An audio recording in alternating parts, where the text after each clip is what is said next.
Great. Well, good afternoon to the ladies of Doxedo Tshwane. Are you guys doing well this afternoon? Yes, fantastic. Would you agree with me that today we have heard from women that are wise, that have character, speakers that understand women and understand their heart? And so we thought, let's just mix it up at the end by giving someone that has absolutely no clue about women and operates in a permanent state of cluelessness when it comes to the female, the fairer gender of the two. My wife and my eldest daughters in the front here, so they can attest to some of the cluelessness that I often present.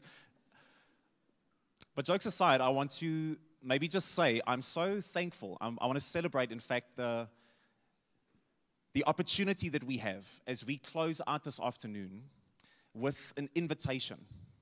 And that is what it is, an invitation to each of you. There's a call that I want to make us attentive to as we bring all the threads together of this incredible time that we've had. And that is this, that, if as the leadership of our conference, the theme of the conference, obviously, awaken, there's a heart that we have for each of you. There's a vision that we have for each of you. And if I can present that from the leadership side, is unashamedly, we want something for you.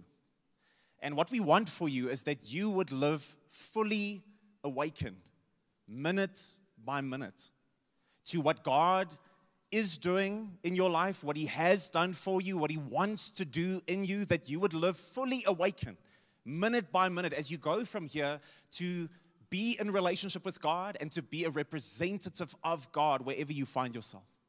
There's a call that I want you to answer with earnestness this afternoon as we finish off.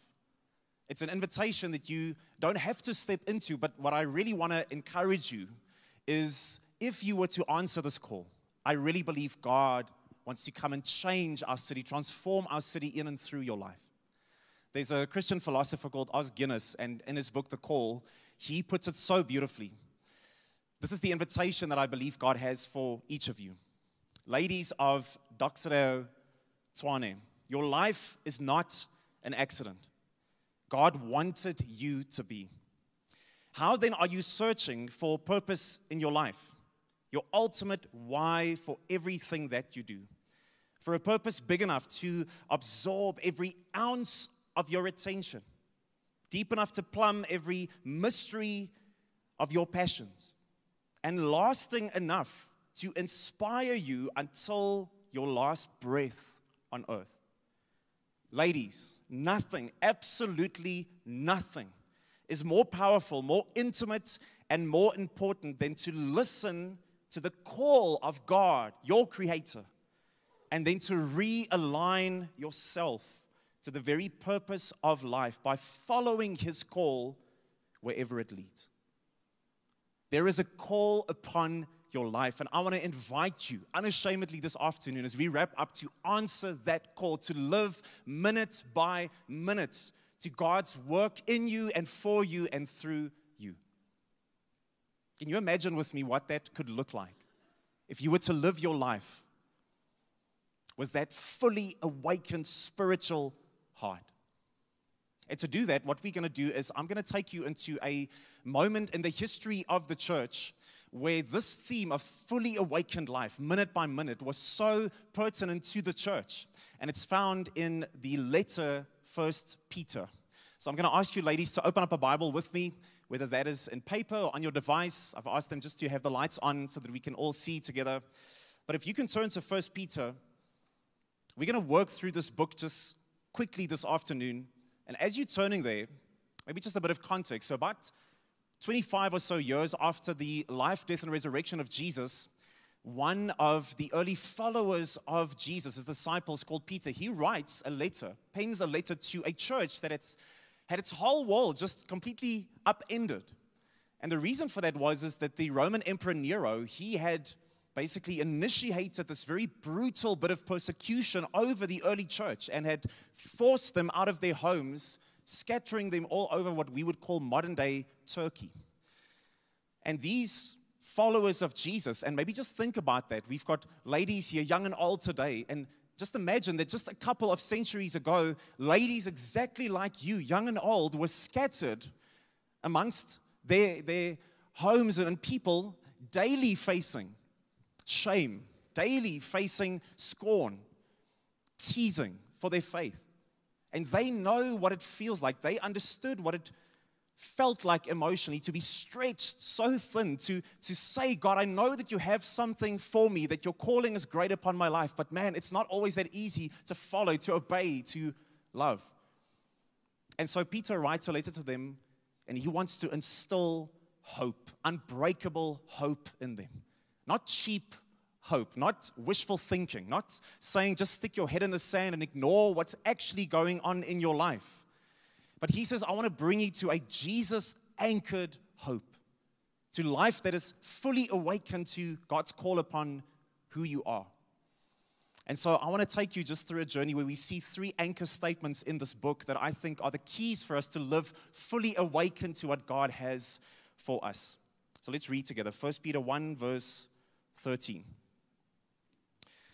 Therefore, with your minds ready for action, ladies of Doxa Deo, be sober-minded and set your hope completely on the grace to be brought to you at the revelation of Jesus Christ. As obedient children, do not be conformed to the desires of your former ignorance, but as the one who called you is holy, you are also to be holy in all your conduct. For it is written, be holy because I am holy, the Father says. Verse 18, for you know that you were redeemed from the empty way of life inherited from your ancestors, and not with perishable things like silver or gold, but with the precious blood of Christ, like that of an unblemished and spotless lamb.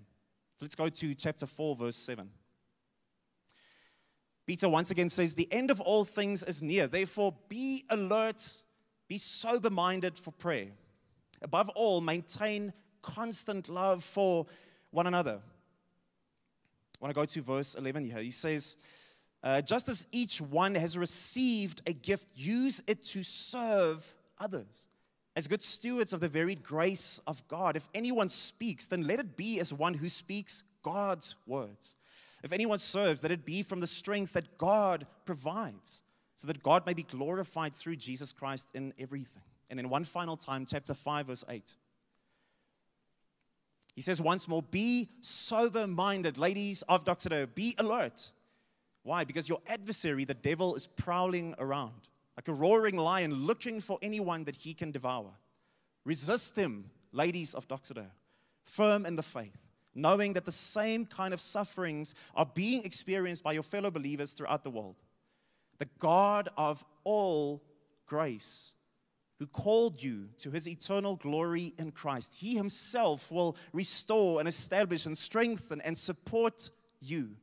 Yes, after you have suffered a little while. To him be dominion forever. Amen.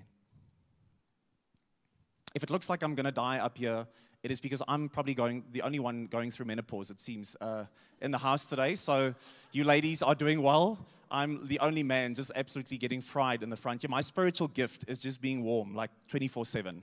Inherited from my father.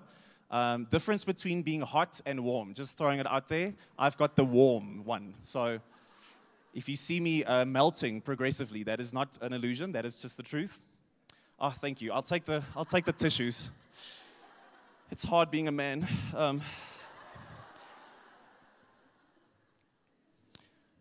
So 3 times, Peter, and I want you to highlight these in your Bible there. 3 times he anchors his letter to the church in the first century, but to us today, prophetically, he anchors it with a statement, be sober-minded, be alert. Ladies of Doxa Deo. This is what it means to answer the call of God upon your life in this moment. Be sober-minded and alert. And so, of course, he uses this picture, all too well-known picture in our city, of course, of drunkenness. A couple of years ago on New Year's Eve, our kids, we were at one of the parks in Brooklyn, and it was quite challenging because our kids, for the first time ever, saw someone. There was a bunch of students there, and this one guy especially, it's not that he had some things to drink, but he had everything to drink. And it was quite disturbing, actually. I remember for days afterwards, our kids just kept us, asking about this man and why he was saying and doing the things that he was doing, because he was not acting in a normal state of mind. He was throwing up and stumbling around and, slurring his words. It was actually quite, it knocked them for a loop. And here's the thing. Peter says, there is an opportunity for you as the ladies of Doxodeo to live in this moment, stretched thin, to feel under pressure, to almost be medicated out of what God wants to do, to be checked out spiritually, to just be in a bit of a daze. And he says, that is not what I want for you. I want you spiritually to be sober-minded, be alert. Because the opposite of being fully awakened is what it's almost like drowsiness or sleepwalking. It's like being drunk. It's being checked out. It's being bored in my faith. I'm in this constant I'm going through the motions as a woman in my faith, and there's no pull, there's no strength, there's no passion there. Peter says it's not what God wants for you. He wants you fully awakened to his purposes and plans.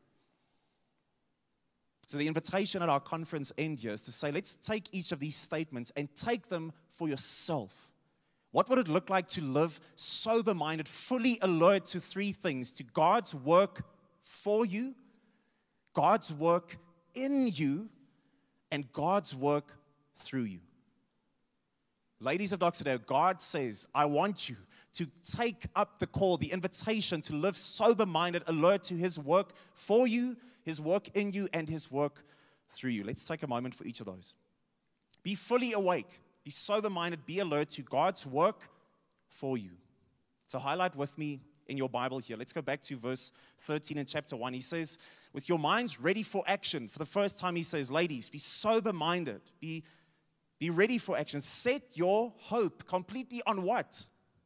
On the grace of Jesus Christ. Verse 18, for you know that you were redeemed, something that was done, from your empty way of life, with the precious blood of Christ. And then he says in chapter 5, verse 10, the God of all grace. How powerful is that?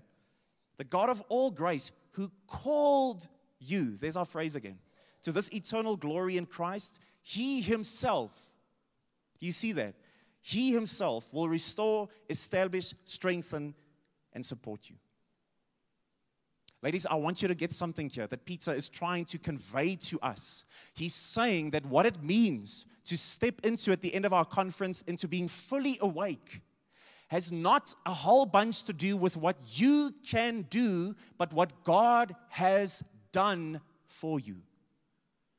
The one can almost be phrased that we think about religion, spirituality, even Jesus, we can think about him, about God in the context of good advice, or we can think about Jesus in the context of good news. And Peter says the latter is where power and boldness is found. You see, good advice when it comes to religion or spirituality would basically say at the end of this conference time, okay, now it's time for you to roll up your sleeves. Let's take what's been said. Let's take the hope offered to us and let's work. Let's perform. Let's get things done. Let's, in a sense, lean into the strength of our own faith. Put your full weight into the strength of your own faith. And Peter says, no, the very opposite is what I want for you. He says Christianity has so little, if anything, to do with the strength of your faith and everything to do with the strength of the object of your faith. And who is that? Jesus. Christianity's strength is found in the object of your faith, the life, death, and resurrection of Jesus, not what you can do for God, but what God has done, past tense, for you. Lean into that, he says. Build now that into your life. A couple of years ago, I was on a bachelor's weekend with a good friend, and one of the many activities they had planned was abseiling down this massive cliff face. I'd never abseiled that high, and so between a bunch of men, opposite of exactly this experience, and obviously, so you're strong, I'm excited, I'm seeing everyone do their thing, I'm already imagining myself just, conquering this moment, and then I'm strapped into this harness, and the moment I start going backwards, and I just look down for the first time. It's almost as if all my courage is just literally sucked out of my body like that in a millisecond. And my instinct, I guess, just to stay alive, is to now almost like do like a reverse leopard crawl down the face of this cliff. But here's what the instructor says to me, so counterculturally. He says, Joe, what I want you to do is I want you to lean fully into. I want you to pull your full weight into the harness. I'm like, I don't want to die. Why would you say this to me? But he says, here's where the strength of this whole apparatus is if you put your full weight into the harness. Ladies, Peter is saying to you, to answer the call of God upon your life can either take you to a place of performance and work and making this thing now an object of your strength. And he says, no, what I want you to see is that the God of all grace, has done something so final, so fully, and so powerful in Jesus. What you now need to do is put your full weight into the finished work of Jesus.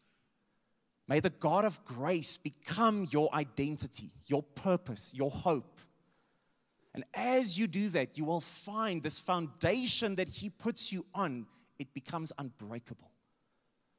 You are operating from the God of all grace's work on your behalf. And so, in fact, instead of giving you a bunch of things to do, I want to encourage you rather to say, if you consider your habits and your rhythms of faith at the moment, could you rather look at things like prayer and Bible reading and moments of silence and solitude and stillness and community with other ladies? Could you look at those not as moments to now perform your faith, but to use those as moments to get grounded deeper into the good news of Jesus? Why do I come to church? Why do I spend time with ladies who love Jesus? So that I can be reminded of, build deeper into the good news of Jesus. I'm not here to perform. I'm here to be recaptured by the finished work. A couple of years ago during the lockdown, when we finally could just walk in the streets again, I was in a really bad state of just mental health. And there's one afternoon I'm walking and I'm listening, and I just put on some worship music. And as it goes through this playlist, the song comes on, and I'd never heard the song before. And for some reason, I don't cry very easily. But for some reason, this song, as it just spoke about not things to be done, but a God who has fully said it is finished in Jesus. Spoke about the God of all grace. Man, I don't know what happened, but suddenly I just broke. I walked and I just had a one-man worship moment there in the streets. I was just crying. I'm sure everyone who drove past thought, man, this guy's girlfriend most definitely just left him because he looks very sad. I wasn't sad. I was getting taken up in the finished work of Jesus. He says, ladies, can you become not almost like spiritually drunk and checked out, spiritually in a malaise, spiritually dream, walking and just drowsy in your faith? Could you imagine your life if minute by minute you become fully awake to the grace of God over your life? Just being reinvigorated by what God has done for you. Secondly, Peter says, let's be fully awake, sober-minded. Let us be alert to what not just God's work for you, but God's work in you. God is busy and will continue to do something in you. So let's read together, highlight these phrases there in verse 14. He says, as obedient children, don't be conformed, key word there, to the desires of your former ignorance, but as the one who has called you as holy, be holy as well in your conduct. Why? Your Father, this is how you've been made. He is holy. And then chapter 5, verse 8, again he says, be sober-minded, ladies, be alert. Your adversary, the devil, is prowling around like a roaring lion, looking for anyone that he can devour. Resist him, firm in the faith. So Peter says here that Christians know instinctively that we have been brought out of a former ignorance. There was a way that we used to live that made so much sense. And now progressively, as you are becoming more of who you are in Jesus, you kind of realize, I cannot think and live like that anymore. It's not who I am anymore. Sometimes the path there feels very simple still. It feels very easy. Maybe even my nervous system feels like, old patterns are easy to fall back into, but I know it's not who I am. There's a form of ignorance that I never want to step back into. He says, you used to live your life according to the scoreboard of our culture, of financial success or sexuality or status, keeping up with the Joneses, making sure that your son gets into the A team of the right school, whatever the case is. He said there used to be an old way of seeing your life as successful, but now your life has been taken up into a new wisdom. No longer can I see my life in that reference. What are the things that give me identity and purpose and worth? Last year, Katy Perry, famous singer, she celebrated on Instagram by saying she had passed 100 million Instagram, followers, and she had passed how many hundreds of millions of streams on her music, and she ended this whole celebration about all these numbers. You would think, wow, she's so excited about it, and she just simply ended by saying, still insecure.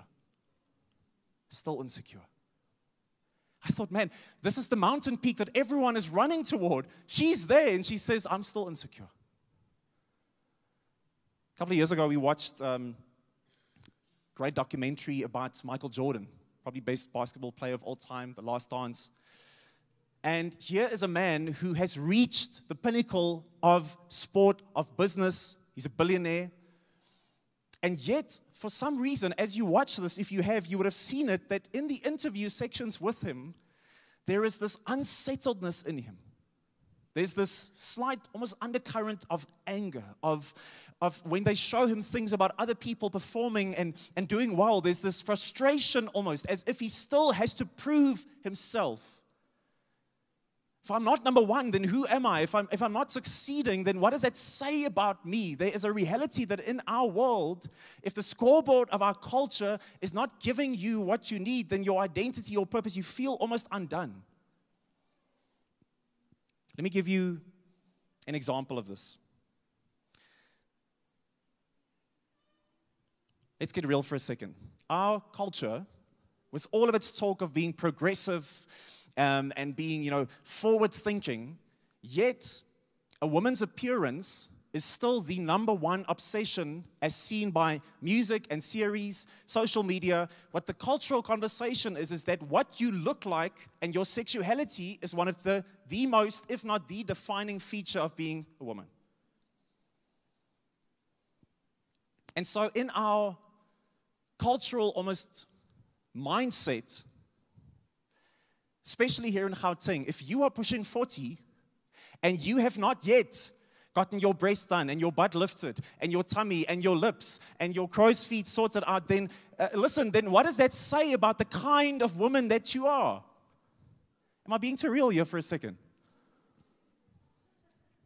Shay and I, a couple of years ago, we spoke to good friends of ours, Christian couple. And in a conversation, they were telling us how they had started saving up for her breast augmentation to happen a couple of years later. Now, I'm not here to stir up controversy, but here's what I'm asking, friends. When we are bought into who God is, are we being driven to do things as women because of God identity or cultural pressure? Where is my worth? Where is my identity? Who am I becoming in Jesus? You see, there is a battle, I think Peter says, for your formation as a person. And he says, come on, ladies, wake up. Be fully alert, sober up to culture and the enemy's picture for you and God's vision for you. Notice that he uses this word here, conform. He says, don't be conformed. It's exactly the same phrase that Paul uses in Romans chapter 12 so famously when he says, don't be conformed to this age, but what? Be transformed by the renewing of your mind. What is he saying? He's saying that every single thought, every emotion, every attitude, every decision, every relationship that I enter into, every habit that I have, all of these things are forming me into a kind of person. And Paul says the default state for all of us is not transformation, it's deformation. Culture will form you into a kind of person. And what he's saying is if we don't take our following of Jesus seriously, there's a good chance that we will become much more like what Pretoria wants us to look like than what Jesus wants us to be. So John Mark Comer, he writes about the formation, who we are becoming. And listen to what he says. Ladies, you are right now being formed by a complex web of ideas and cultural narratives and reoccurring thoughts and habits and daily rhythms, spending patterns, relationships, family ties, activities, environments, and much more, just by waking up and going about your life. We don't get the luxury of a blank slate. No, there are forces within and without, with a vested interest in us not becoming like Jesus. Therefore, all Christian formation is what? It's counter formation. This is not about judging culture, but admitting that there is a form of ignorance that wants to swallow your thriving in Jesus whole and say, no, this is your identity, this is success, this is purpose, this is who you are. And Peter says, no, your calling is too great and your God is too good to go back to that. He has called you sober up to the culture's deformation of who you are, because God has a work that He wants to do in you over the rest of your life that is so beautiful. He doesn't have a little DIY project planned. He's going to make you into the palace that He imagines. It's not a statement of worth because you are fully worthied in Jesus, but now He's going to make you more of who you already are in Jesus. And listen to this provocative language. Unlike my language today, Peter uses provocative language. He says, be sober-minded, be alert. Why?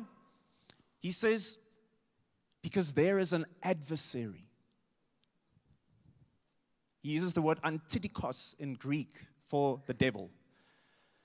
He says he's not a man with a pitchfork and a red suit somewhere. He is your adversary. He opposes who you are becoming with everything in him. He's like an opponent in a lawsuit. He doesn't want to fight fair. He has, and listen to this, he has a vision for your life. Peter says, the devil has a vision, he has a PowerPoint, he's got a 5-step plan for you. And as a good preacher, it all starts with D's. Divide, discourage, distract, deceive, destroy. That's his plan for you. You remember many years ago when this craze of the What Would Jesus Do merch, when that kind of flamed up again? And I mean, you've got everything. What would Jesus do? Bangles and toilet seat covers and just everything. I think what Peter wants to encourage us with is sober up, ladies. Start asking yourself the question, what would Satan want? What would he want? What would he want for your sexuality? What would he want for your parenting? What would he want for your singleness? What would he want for your career and your finances, the relationships that you're in? If you're a student, if you're an empty nester, he has a vision for you. Don't live in a sleepwalking state. He says, sober up. Know that culture and your adversary, they have a vision of you being deformed. But here's the beautiful thing. Do we have hope in that? Yes, of course. 2 Corinthians 2:11, it says that we do not want to be taken advantage of by Satan. Why? Because we are not ignorant of his schemes. And here's the beautiful thing. John says in 1 John 3, verse 8 about Jesus. The devil has sinned from the beginning, but the Son of God, Jesus, was revealed for this purpose, to destroy the devil's works.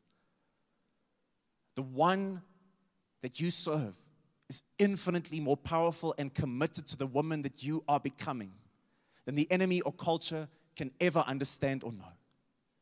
All you have to do is lean into the picture and the vision of what the Holy Spirit wants to do. Can you imagine, just with me for a second, ladies, if you walked out of here today and just said, Holy Spirit, I want to live fully awakened to you with my spiritual eyes and ears open to what you want to do in my life. I want to become every bit of the woman that you envision me to be. And then finally, be fully awake. Ladies, be sober-minded. Be alert to God's work, not simply for you and in you, but His work through you. Read with me again here. He says in verse 7, the end of all things is near. He says, from the day of Jesus, we are in a time that we could characterize as the end times. Why? Because Jesus is coming tomorrow. Who knows? It doesn't matter. He says, because we now live with the expectation of Jesus as imminent in our hearts, in our life. He says, be alert, be sober-minded. Just as each one has received a gift, use it to serve others as good stewards of the varied grace of God in your life. So yes, if any one of you, if you speak, let it be as one who speaks God's word.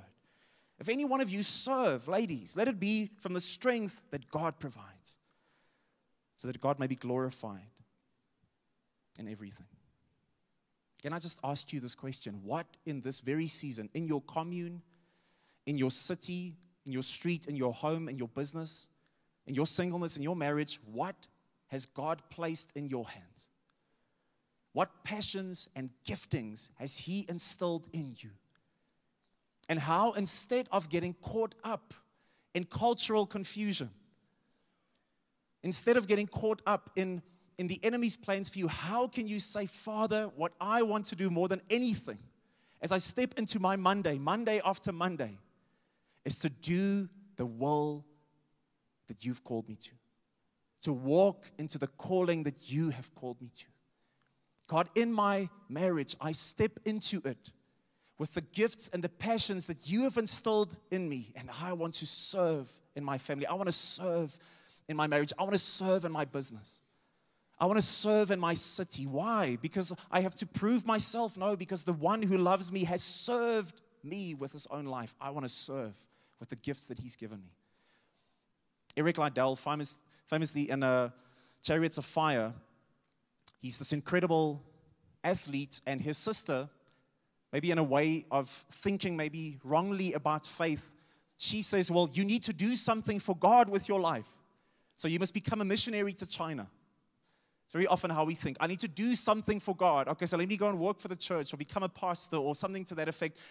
And he says something so powerful to her. He says, here's the thing. God has made me fast. And when I run, I feel His pleasure. Ladies, God has made you. He has put joys in you, gifting in you. He's put skill set, aptitude. There are things in you that our city, our country is waiting for. And I want to encourage you in this next season, would you just take up the posture of serving, of using your gifts with the strength. Peter even says, you don't even do this out of your own strength. Do it with the strength that God provides. Because as you do that, I believe you're just going to experience the pleasure of your Father over your life. Just the joy of God over your life. Whatever God has put in your hand, just use it. Don't fall back into a passive, bored state of faith. How incredibly boring is religiosity. One more prayer, one more Sunday, one more thing, one giving this.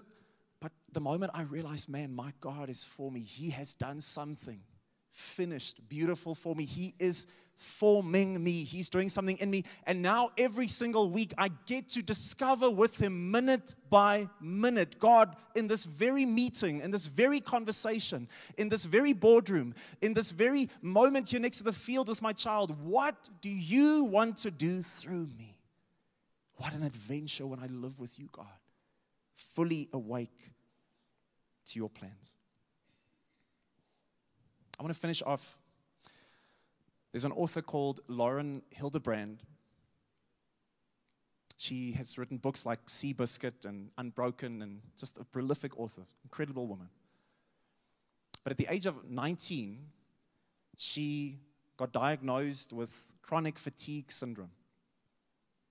Very tough life. Constantly in this almost like overwhelmingly drowsy state, vertigo, tiredness, it's almost as if I can't function. And listen to a New York article speaking about her. It says that exhaustion so severe that she lived with, that for many years she was incapacitated and housebound. And when I read that, I thought, this is Peter prophetically looking at a group of followers of Jesus, stretched to the max, under pressure. He's looking at us prophetically today, as he's looking at you as the ladies of Doxodeo in the city. And he's saying there's an opportunity to be so overwhelmed, so housebound and incapacitated in your faith. Well, I'm just going through the motions. And Peter says, let it not be so. No, ladies of Doxodeo, this is not a time to be checked out of your faith. This is not a time to go through the motions. This is a time to sober up, to be fully alert, to be fully awakened to what God has done for you, what He is doing in you, and what He wants to continue doing through you. Could you imagine what our city would look like? Could you imagine what your circles of influence would look like if we were to escape from the spiritual fatigue syndrome and we were to say, God, I want to answer your call upon my life. There is a great call. God, you are too good. Your call is too great. And each of you are too precious to step away from that. So I'm going to ask the worship team just to join me. And can I maybe just invite you to stand with me? I want to take a moment and just pray for us. But before I do that, I'm trusting that the Holy Spirit has been, but in this moment here specifically, that He would just speak to you so clearly. Guys, there's nothing that I can do here. None of the speakers today could do anything that could shift the true spiritual building blocks of your life. That is something that the Holy Spirit must do. There's nothing that I can do that can convince you of God's powerful love for you. That's something the Spirit must do. There's nothing that I can do that can hype you up for the next couple of weeks to live for Him, but there is something that the Holy Spirit can do. To say, will you answer the call with me? Just minute by minute. Will you walk with me? And so I'm going to ask you just to close your eyes for a second. And this is a moment almost of imagining. Holy Spirit, we want to pray this ancient prayer. Come, Holy Spirit. May you come and give us a vision today. God, as we wrap up, as we bring together just everything that was said today, we pray that you would come and envision us to life fully awake, to your purposes, God, your plans, your goodness. And God, I pray today where old narratives have become embedded, where there is something of a boredom or a malaise or a drowsiness in faith, may you, as the Father who loves and who is powerful, Jesus, may your finished work, Holy Spirit, may the power that you come to imbue in our lives, may you come and just as you pull us up into the vision that you have for us today, may we see what you see, God. And our desire, my prayer for each of these incredible women, is that they would walk away, God, from this conference and experience, say yes to, nurture life that minute by minute is fully awake to who you are, fully awake, God, to what you've done, and fully awake to your purposes in the future. I'm going to ask us just to take a moment before the worship team is going to lead us in a moment of just declaration. Take a moment and allow the Holy Spirit just to speak over you, to envision you for the future and draw you into a grander vision, into a great call for where you're going.